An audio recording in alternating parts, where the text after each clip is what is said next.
Dow futures were pointing to a 200-point decline at Thursday's open, trimming steeper overnight losses, after a top Chinese disease expert said the latest outbreak of coronavirus cases in Beijing is under control. On Wednesday, the Dow Jones Industrial Average broke a three-session winning streak as stocks that would benefit most from a U.S. economic reopening struggled throughout the day.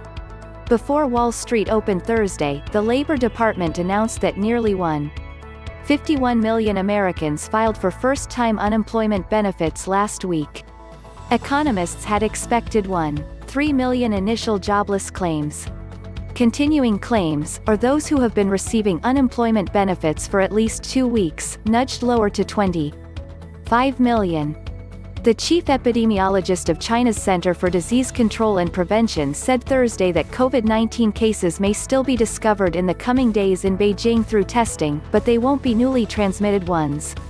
The bulk of the more than 100 new cases in the recent Beijing cluster trace back to the sprawling Xinfadi wholesale produce market, just outside China's capital city. Before last week, Chinese health officials said Beijing had gone 50 days without any domestically transmitted COVID-19 cases. Hong Kong Disneyland reopened Thursday for the first time since late January. The park reopened to a limited number of local visitors and with enhanced health measures. The theme park, which reported losses for at least the past 3 years, is jointly owned by Disney and the Hong Kong government.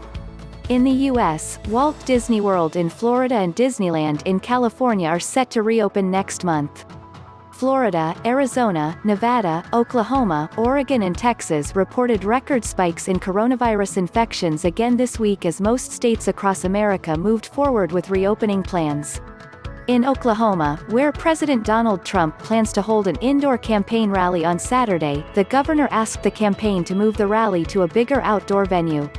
A coronavirus model, once cited by the White House, is projecting more than 200,000 Americans could die of COVID-19 by October 1, an increase of 17% since last week's forecast. A total of over 117,700 people in the EU have died from the virus, by far the most of any nation and a quarter of all COVID-19 fatalities in the world.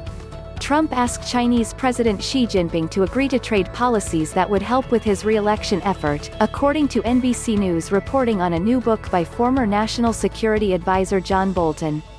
NBC News obtained a copy of Bolton's book in advance of its planned release on Tuesday. Earlier this week, the Justice Department sued to block the release. The president, just after midnight Thursday on the East Coast, slammed Bolton on Twitter. Garrett Rolfe, the fired Atlanta police officer who fatally shot Rayshard Brooks on Friday in a Wendy's parking lot, has been charged with felony murder, according to prosecutors.